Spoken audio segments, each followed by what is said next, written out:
Coming up in all angles, COVID in the Caribbean, how other countries are coping, opening up and locking down. Because our borders have been closed since March 22nd, 2020.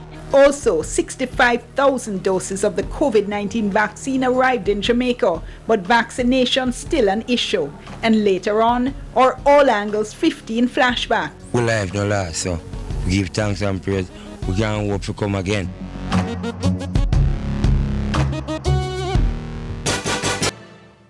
Thank you so much for joining us for this edition of All Angles. I'm Dion Jax Miller. Later on in the program, we're going to be talking about the vaccine distribution. We're also going to be talking about vaccine mixing and other such issues. But in this first segment of the program, we wanted to touch base with our colleague journalists in some of our sister Caribbean countries to hear how they're doing in the fight against COVID-19. I'm so pleased to have joining us today Andre Huey, who is news director at KN Newsline in St. Kitts and Nevis. Rehani Isidore is a reporter at NBC Prime News in St. Lucia. And Asha Javid is a senior multimedia investigative journalist at the Trinidad Express newspaper. Can I thank you all so much for joining us? It's so great to have you. Pleasure to be here.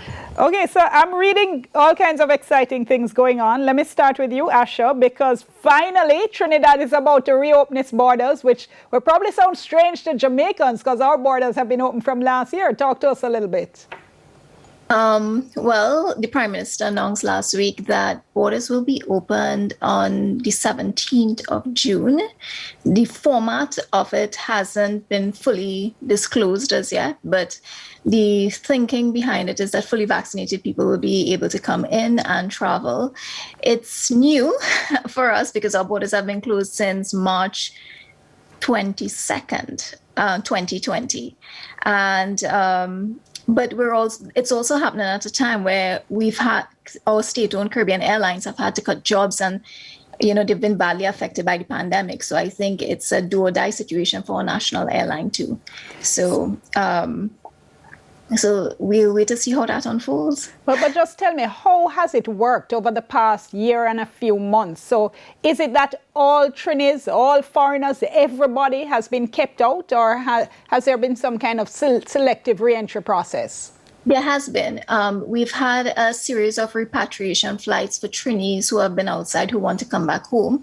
As you know, we're an energy-based economy, so the energy sector has been working with energy workers back and forth. And in terms of businesses throughout the Caribbean, especially in Guyana, people were allowed to travel in and out to the different islands to do work. So it was a very controlled, managed exemption process. With the view that the virus doesn't come in. So what happened is, you apply for an exemption, and if it's granted, you come in with your PCR, and you had a state quarantine for 14 days. And then that reduced to 7 days. Okay. So has there been a lot of resistance to the closure, or did people go along with it because of, it's COVID? Yeah. I think initially people went along with it, but as the months dragged on and cases didn't increase, there was a lot of objection because there was so much restrictions to nationals being allowed to come back into Trinidad. There were a lot of, I think for over a year, the border closure was an issue. I think the reopening has come at a time where I'm not sure if you all are aware, but we're going through our third spike. We've had our death toll is over 800. We've had cases over 100 for the last month. And, it's an interesting time that the borders are actually now opening back when the situation is very different from what it was last year when the borders were closed. Yeah. Well, let me bring in Rehane, because I understand that St. Lucia is also about to relax COVID measures, including curfews, the operation of bars, for instance, the operation of the ferry. Rehane, are people excited or concerned? Well, it's a mixed bag. Economically, yes, there is that long-awaited sigh of relief for the business sector. For these relaxed measures. They went into effect just recently, last Friday, as a matter of fact, and bars are going to be allowed to stay open a little longer. As a matter of fact, we are still under a state of emergency It's been the case for about a year plus now. And a curfew has also supported that effort to restrict movement. But bars and other businesses, in particular the entertainment sector, will be allowed to operate up until 11 p.m. That's the new daily curfew. You juxtapose that with the open borders and the concerns coming from the ports, because unlike Trinidad and even Jamaica, our borders have been open since last summer. Around July, we have been receiving the international flights and visitors. St. Lucia is tourism dependent, heavily so. Most of government revenue comes from tax from the hospitality and accommodation sector. Where it gets interesting or tricky, in my opinion here, is that St. Lucia's main source market for tourism, the United Kingdom and the United States, these are the locations where the more concerning variants are spreading. Now, that poses some threats, some issues or challenges for our local health authority, because testing, variant testing in particular, is an issue here. Okay. Andre, Andre, I beg your pardon. Andre, I understand the news, however, not so good in St. Kitts and Nevis, that we've just heard of the extension of the state of emergency in your country, in fact. Yes. Yeah, for St. Kitts and Nevis, it's a tale of 2 years, basically. 2020 was a good year in terms of the management of the pandemic. St. Kitts and Nevis was one of the few countries in the world that didn't have any deaths, no hospitalization from COVID. Wow. Fast forward to like 3-4 weeks ago, one case was detected at a hotel worker at one of the hotels, because the border was indeed open late last year, with some restrictions, of course. Persons had to quarantine when they come into the country. They had to present a negative test. But then this hotel worker contracted from a visitor from Argentina. And before you know it, there was a vast community spread across the country. Currently, right now, so coming from 40-something cases last year, we're now at 443 cases. Last count was Tuesday, the 29th of June. So How many deaths? Coming from a case where you really didn't have a lot of cases and you were managing well and you didn't have any deaths, now you have 3 COVID-19 related deaths, 443 cases, and a 2-week lockdown. It's a far cry from what we experienced last year.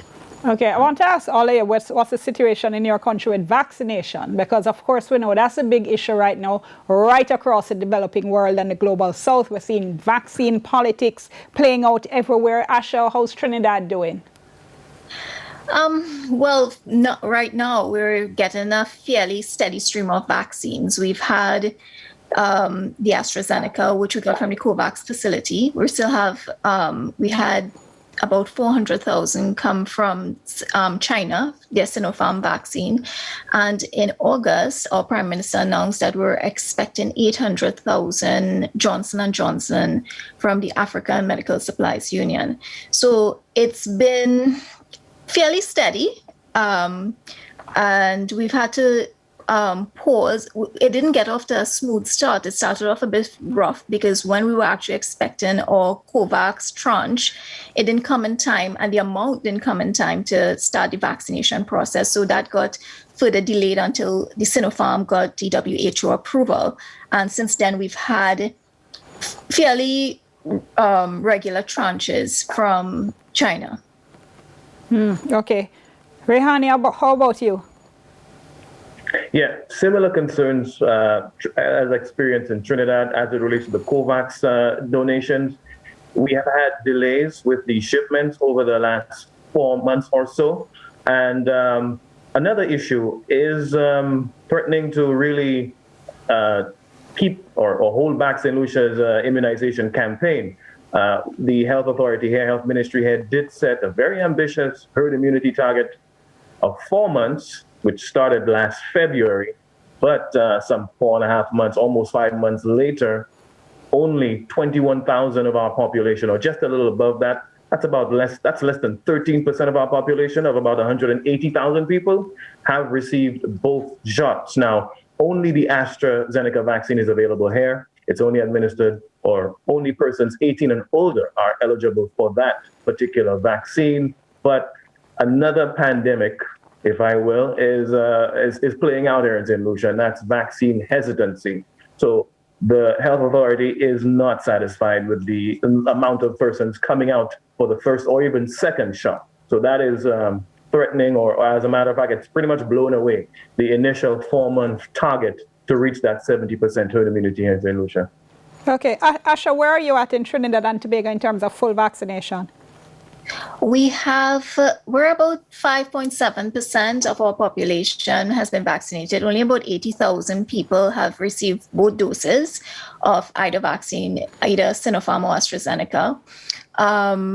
We have about 213,000 has had their first dose. So we're still waiting for an additional tranche of Sinopharm to get the second dose of that. Unlike Rehani, we don't have vaccine hesitancy in Trinidad. There's a great demand for vaccines here.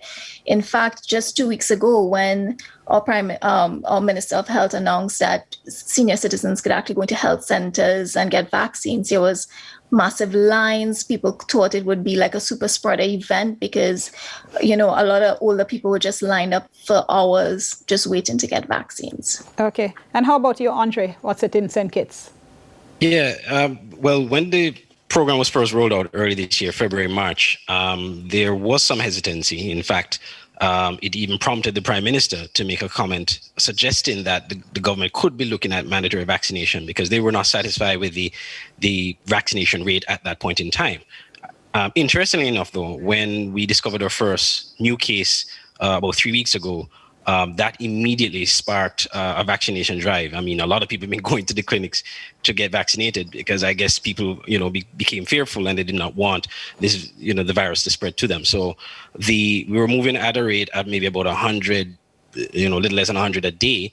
And then by the time the first case was discovered in May last month, we were now averaging over 700 sometimes in some days a day getting the vaccine. So right now, the program has been going pretty well. There 53.8% would have gotten both doses of the target population, and 69.1% as of yesterday would have gotten the first dose. So we're pretty close to the 75%.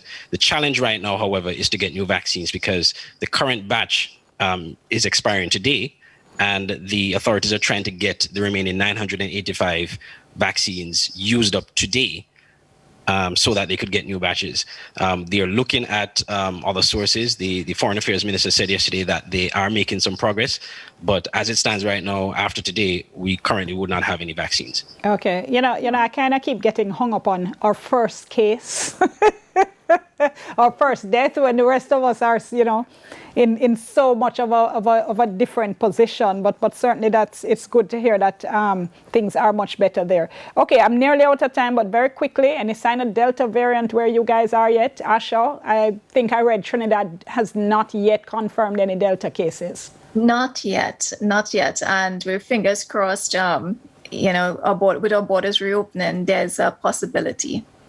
Okay. Rehani, how about you?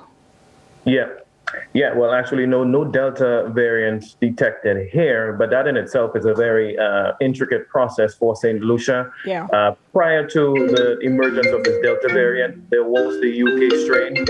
We have had a few cases or a few people, among them international visitors, test positive for the UK strain. And the reason why St. Lucia may be a few steps behind the detection process for these variants, well, we rely on one lab in the sub-region, and that's, I think, in Asha's country, Trinidad, CARTHA. Okay. We send our samples, and we have a 10-sample allotment per month that CARTHA screens for us, and it could take anywhere between 3 to 5 weeks before St. Lucia's Health Authority gets those results back. So, I mean, the average vacation stay for the average visitor here, anywhere between 6-8 days. So It has played out where visitors come to our island. And maybe they do test positive, they're screened and they're quarantined at their resort. But as far as their variant status, our health authorities wouldn't know until 5 weeks later at most. Wow. So this visitor or guest would have long gone back to their country or wherever, and the results of their variant status would have been way, way behind. So that's a problem here. And of course, as I said earlier, the Delta variant is becoming the dominant strain in the Yeah. UK and even in certain I'm so sorry. US I have to. markets. I'm so And sorry. I have to St. Lucia interrupt is you. heavily reliant. All right, I'm out of time, but Andre, can I assume with your few cases, none of them is Delta? Would that be correct? No, none of them is Delta, but it was identified on the weekend to be the Lambda variant, which is originated from Peru. So the chief medical officer had noted prior to discovering that this wave that we were having was spreading faster and was deadlier. Okay. So it turned out to be the Lambda variant. All right, and before I wrap, Raheni, can I let the sister out of the bag? Am I allowed to? You can. Okay. Sure. All right, no problem. Yeah. So special thanks to all our guests, and just to say that Raheni, who we've been speaking to, is the brother of our own Janella Pursues here at TVJ. Thank you all so much. Really appreciate the updates. Really appreciated talking to you. Yes. And stay tuned. We're back in a moment.